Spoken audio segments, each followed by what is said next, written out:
It's Down Home with Tina. Welcome to this week's episode. I am really excited about the guest that I have today.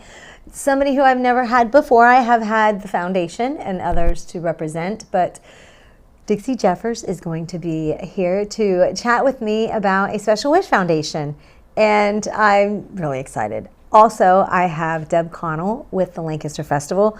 We have got some new things that are taking place this year, and just stick around and we will find out what exactly those are. It's Down Home with Tina.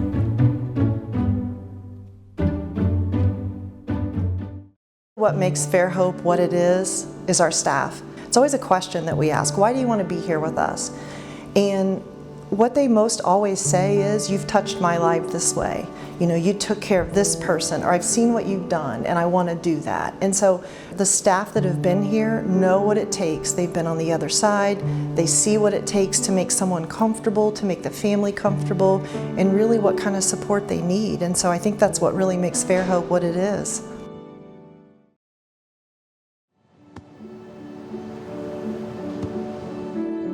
I don't remember how it started. Go to that. Our back and forth. It always came back. Dad! You probably don't remember what you told me, That was perfect. but I heard every word.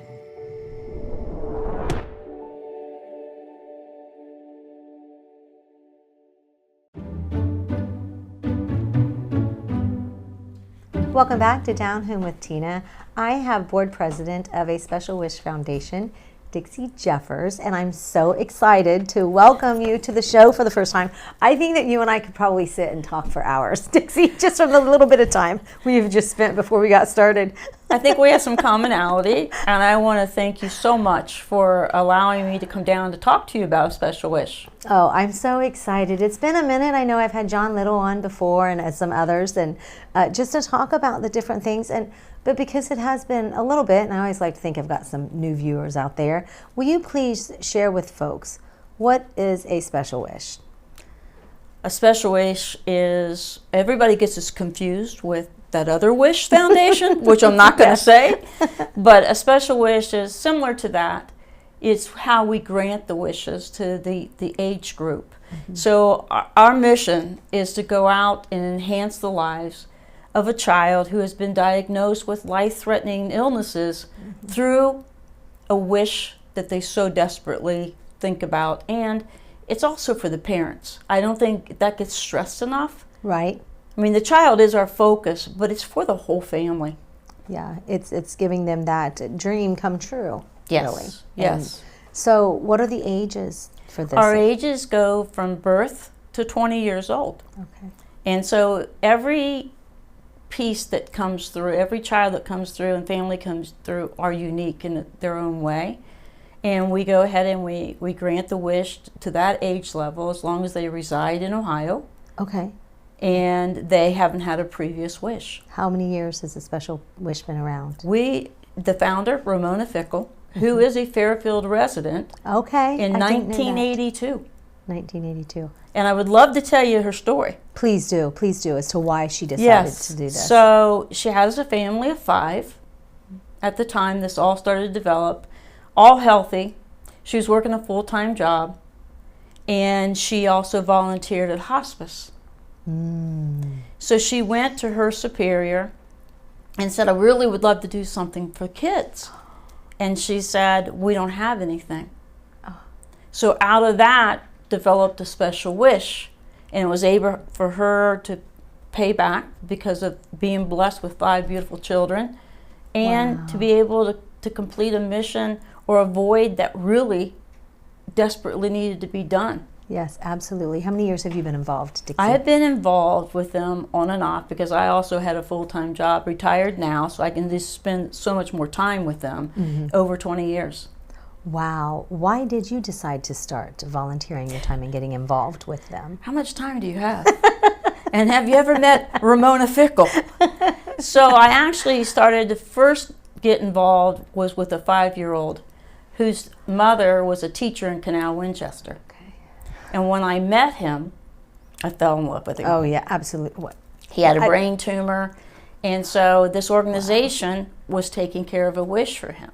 And through his mother, who became a really good friend of mine, introduced me to Ramona Fickle, who in turn set me down and told me how and why I needed to help this organization. And I couldn't say no. Right. But everything that I have done for them, I learned so much Oh, I'm sure. from them about fundraising, because it applied it to my work, which enhanced my job for my student athletes. And it's incredible. And to watch it go from basically a one person or a one family operation, because it was really her and husband and she that operated it, to now we have 3.5 people in the office, meaning 3 full-time and a half part-time. Wow. Which is really huge. Oh, yeah. So the volunteers, I'm sure, play a huge part in all of this. That is what I am, even though it's huge. We're always looking for people. You know, I think anybody especially has went into the retirement, because I'm a new one into the retirement age bracket. It is a great way to get involved. We do airport runs. We do different events that we're always looking for people to show up and to help. But it's so rewarding. How do you find out about the children that need a special wish? We do it by referrals. It could be a social worker, it could be a physician, it could be family members or a friend of a family, or it also could possibly be one of the kids, as long as they're 18.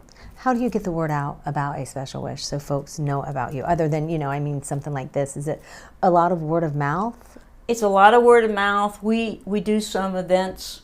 Okay. What are some of those events, please? So we last summer we did a brews for the kids with local breweries and stuff. It was super fun, and people ask a lot of questions, and people go, "Oh, I didn't know you were Ohio based." Not only Ohio based, we're Central Ohio based. Okay. And you do it through that. The Superior Group does one of the biggest fundraisers that we have up in Dublin at the Tartans. Last year they raised $200,000. Nice. And they have been a partner, or not a partner, but a supporter of us for 20 years. How much is a typical wish? How much does it take for one of those to be granted? Around $4,000. It does. Okay. Yes. And I'll tell you what makes us unique too is that coming out of COVID, we wanted to do our airport runs again. And so I started it, and some other board members said, we'll go with her. What is an airport run? So an airport run is when the kids get picked up in a limo for the wish. Okay. So our number one wish is probably Disney World. Yes. Okay. And so we took the grandmother, mom and dad, and the siblings. So what happens is they get picked up in the morning and they come to the airport, and we have red carpet out and the whole 9 yards, and they're board members, and it could be some of our sponsors even there. And then Southwest will get all dressed up, and I love doing it with the people behind the desk, because they get all dressed up before they come out. Yeah. And they bring gifts out to the kids and the kids' siblings. Can you invite extended family too? Like, it's just a big, exciting event for them. It's a big, exciting event. Yeah. I'll tell you the most family. exciting one that I did late in the fall was so they pulled up, and the police officers help us out there to park and to get everything cleared off. If not, they'll just run you over. But in came a police officer with the lights on, the whole 9 yards, leading the limo in. And I'm telling you, everybody thought big-time celebrities were there. And they as those children should be treated like that. You know what? They are gifts of God. How do you get through it? I would cry. I mean, like happy tears every time, when a child comes. They're so excited that you feel their excitement, and you don't see the end reality, and they're so loving. A lot of these kids are so loving beyond belief. Yeah. And I think coming out of COVID, when we first restarted it again, the grandmother's what got to me. So you just cry right with them. But I've only done that once the whole time I've been doing it, because I don't feel sorry for them. I am excited for them. That's why I would cry, because of the excitement. They get I'd be to like, oh. feel that. And the whole airport takes care of them. I mean, Yes. Southwest takes them right through the gate, gets them on there. Everybody, it's a big to-do. That is so great. And it makes you count your blessings every day, that if you have children, how fortunate you have been. Absolutely. But how many children would you say in all of these years that Oh, they've been? Do you have thousands. any idea? I have Just no thousands? idea, but it has to be Yes. thousands, because we probably do 10 a year. Nice. And you think about how many people have come through. Yeah. And I mean, we'll do as many as we can do. Right. But And there's so much paperwork and everything to go through, and the physicians are involved. Everything, it's a process. And that's probably how yes, a referral, and then you have all of those steps Yes. that you have to take. Yes. Because unfortunately, there are some people out there that will not be honest, and you can't let them ruin it for the ones that are truly going through things like this. So No. you have to get through all the. Does red tape? Do I want to say the red tape? You got to get through all It's that. red tape. That's a good way to explain it. I think the hardest thing. But it's worth it for those babies. Call them babies. I don't care. You're 20 years old. They're somebody's baby. You're correct. And I think the hardest thing is that when you lose one before the wish is granted.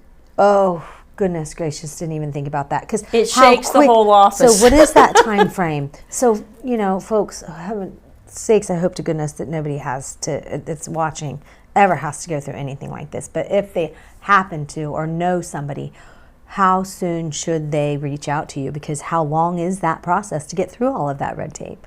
I'll tell you, Lisa Harden does a tremendous job. She's the CEO. And she goes ahead and she processes as quickly as she can. Okay. It's the red tape, as you said, that yes, sometimes holds her up. But she gets it through, and if we have to expedite it, she does all the things that she needs to do.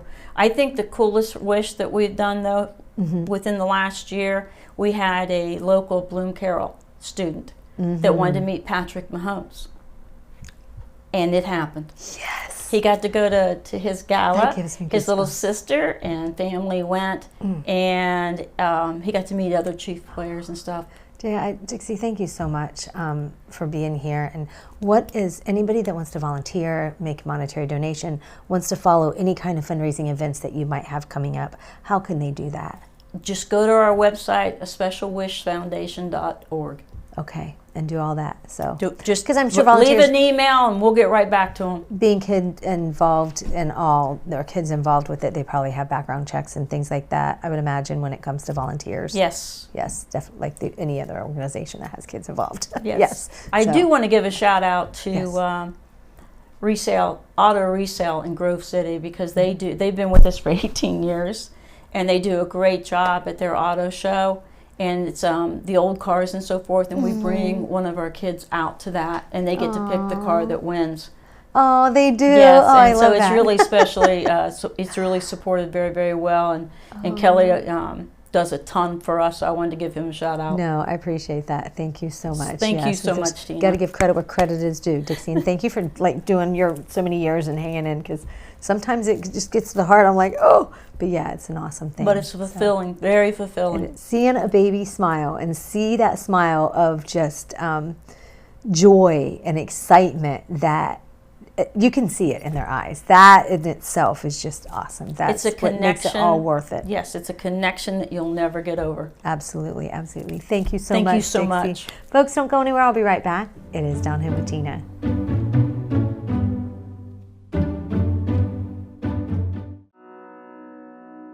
The Frankie Smith Funeral Home and Crematory in Lancaster and the Johnson Smith Funeral Home in Baltimore have a long and wonderful history of serving our community.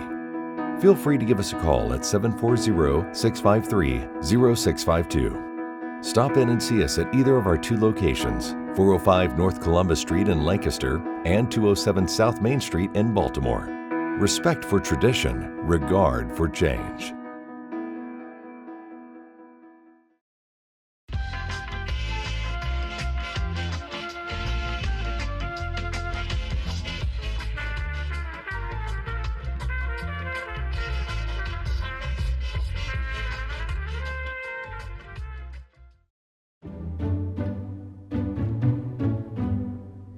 It is Downhill with Tina, and I'm so excited to have Deb Connell. She is pretty much a regular every year. I try to make sure I have time on the Downhill with Tina show because it is, I say, the biggest and longest event of Fairfield County, the city of Lancaster, that we have for our community. It's the Lancaster Festival. And here we go again. That's right, Executive Director. What's it like having that hat?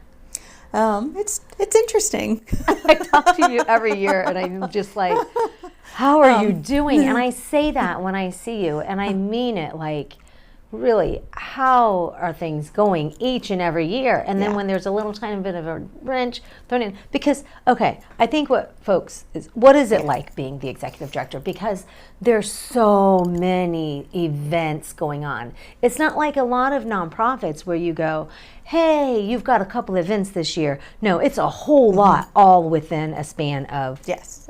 This year it's 72 events in 10 days. That's why I say. Yeah. So it does take the whole year. Yes. To put all that together. So I love my job. I still love my job no matter what, even in the more difficult years. Because my favorite thing to do is to stand at one of the concerts on Saturday night and watch that great big crowd having a great time. That makes it all worth it to me. Yeah. Even when people aren't necessarily as kind as they could be sometimes. Yeah. You're always going to have that. I do, and no matter what. You can't sometimes make everybody there's a little happy. more, and sometimes there's a little less. Yes. Yeah, because you can do the best that you can do. Right. And that's all we're doing is the best we can do. Yeah, I mean, looking out in the crowds and seeing people sing, and what's great is you have a variety of different styles of music and genres of music that you're trying to fit everybody's needs and wants, and just that alone, and all of the 72 different kinds of things that you have going on in that week. Well, a little over a week. It goes a little over. When does it start? 10 days. Our first concert is on the 24th. Okay. And our last concert is August the 2nd this year. Oh. Yeah. So this is the latest that we go. Next year will be an early festival. We'll end early next year. It's kind of where it falls on the calendar with that last full week of July. Yes. We have things that go on in downtown Lancaster all the way out to the Ohio University. Yep. Lots of different locations. The majority of what we do is free to the public. Yes. This year we have, out of the 72 events we have, only 11 of them are ticketed.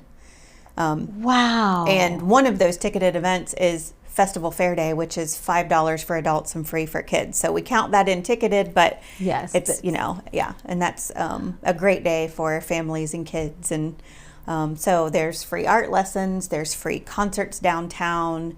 There's a little bit for everything to do. Yeah, and it is great for those folks who are even new to the community to get a taste of what we're like. People come from all over to come to the Lancaster Festival. Yeah. Last year we sold tickets in 77 out of the 88 Ohio counties and 26 out of the 50 United States. So it's pretty far reaching.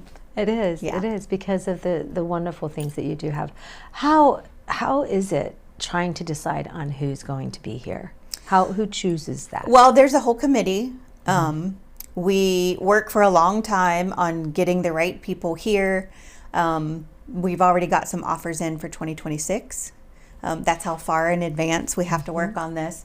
So there's a few things that go into that decision-making process.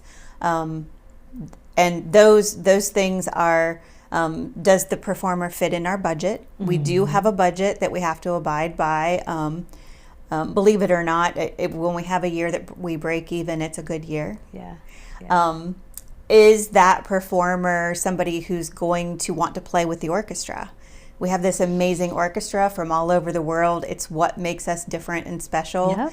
We want those headliners to play with the orchestra. Yes. And do we think that the community would love these performers? In the time that you've been executive director and doing this, do you find that some of those performers that have agreed that may have seemed a little apprehensive, but then they go, wow, always, what an experience? Always. My favorite thing to do is to talk to the performers after their sound check, and they've had their whole performance with the orchestra backing them, because it's a whole new experience for them. I've never had an artist who came back and said they wouldn't do that again. They've usually always said, I'm taking these guys on the road with me because I want to do this for forever. Yes. So it's always a great experience for them too. So our good friend, Maestro Gary Sheldon, has moved on. He has, yes. And we have somebody new this do. year. So that's one of the changes that's going to be taking place. We do. We, believe it or not, we had more than 100 applications. Wow. For his position, for Gary's position. Because of the reputation of what the Lancaster Festival is. Right. Yes. You know, we've built up quite a reputation in the classical music world, the orchestral world. We're also timed perfectly for somebody who is also running a full-time professional orchestra, because they usually have the summer months off. Oh, okay. So we're a great time for everybody too. So we had more than 100 applications. We had a whole committee that Just chose that whittled that down. I read every single application that came in. I researched every single person that applied. We had some amazing applicants from all over the world. Wow. But the committee all came together, and we selected John Devlin as our new maestro, music director. He checked all the boxes. He had all the things that we were really interested in bringing to the community. Good. You know, he's got a vibrant energy. He's really, really creative. He lives close. He's always either in New York City or he's in West Virginia. So he's not far away from us. So he wants to become a part of the community. I can't wait to get him to town for this, big block of time, so that he can really find out how special this community is. Very nice, very exciting. So that's one of the little changes. And then we have two big acts. Yes, we have. And let's talk a little bit about that. So that's the other change that we've got. Well, we've got Gary LaVox from Rascal Flatts on our first Saturday. Yes. On a typical year, he may have been a final Saturday, but he's from the area. He grew up in Powell. He went to Olentangy High School. Got lots of friends in the area. I think he's bringing them all down with him. So it should be a great big homecoming party for Gary. He's excited to be here. He's very excited to play with the orchestra. Our arranger has done several pieces for him.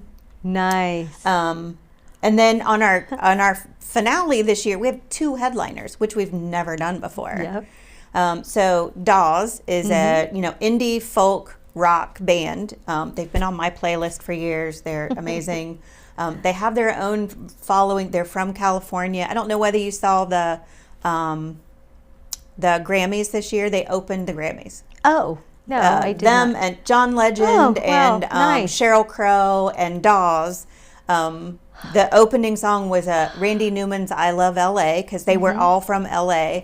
As a tribute to the LA firefighters. Oh, okay. So you can look that up because it's an Yes, amazing now performance. I will have to see. And then we have Colby Calais, who, right now is putting out new music and is going crazy on social media right now in popularity. I had people texting me over the weekend saying, I don't know what's happened, but we're seeing her face everywhere. So, and she's great. Everybody knows the song Bubbly. Yes. You may not know that while she's a great performer, she's an amazing songwriter herself. Okay. The song Breathe from Taylor Swift is Colby Calais. Oh.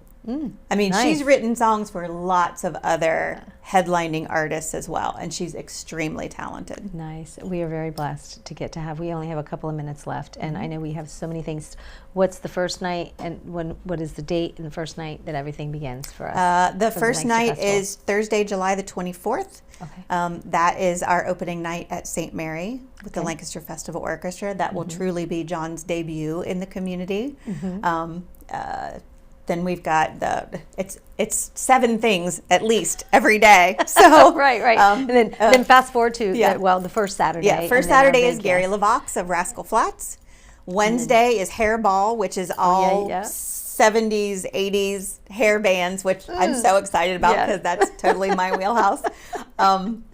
And then the final Saturday night is both Dawes and Colby Calais. Tickets can be purchased how and where? And do Lancaster you still have plenty? Oh tickets? yeah, still have plenty. Still have a few tables left for both concerts.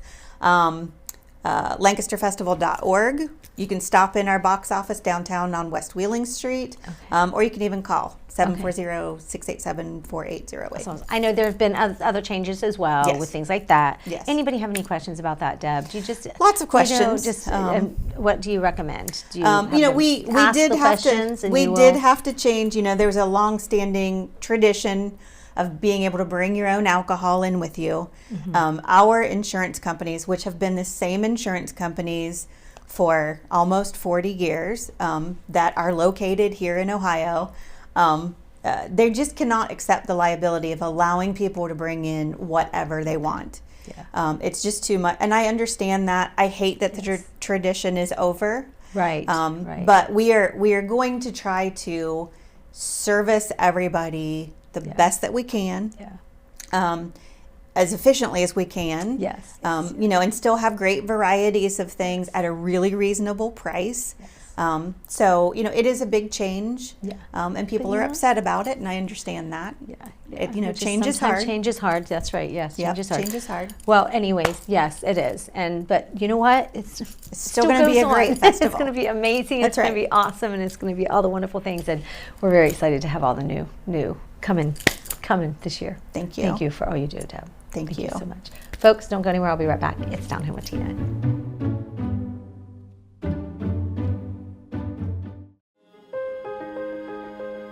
I believe recovering from self is one of the bravest things that anybody can do, and it is an absolute honor to be able to witness people evolve, grow, find purpose in their lives.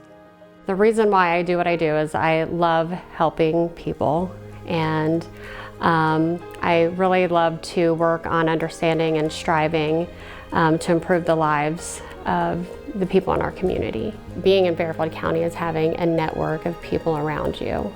I like helping veterans, and I think I like that my job is never the same day to day. Every day brings a new set of challenges to overcome and new people to help, so it's always changing. Community, connections, collaboration. The Fairfield County Way.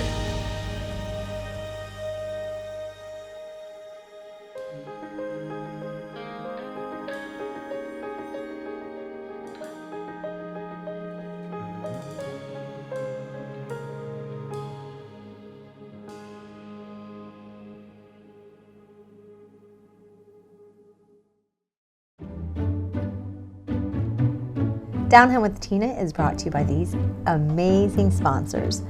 Folks, if you know of somebody that is an inspiration in the community, email me, downherewithtina@gmail.com, and I will check it out. Also, before I get out of here, I wanted to leave you with a positive message. Working at the detention center, I have my youth give me 2 positive messages from each class each day that I am there. And this is one of the positive messages that I received this week that I wanted to share with you. Believe in the power of your resilience. You have the strength to overcome any storm. I think when we seek positivity and look for positive quotes, I'd like to think anyways, that it helps us to, reset our mind and have a new mindset. So hopefully it will help you. If you want positive quotes, just get out there and look. Folks, thanks so much for watching. Have a great week. God bless. Good day.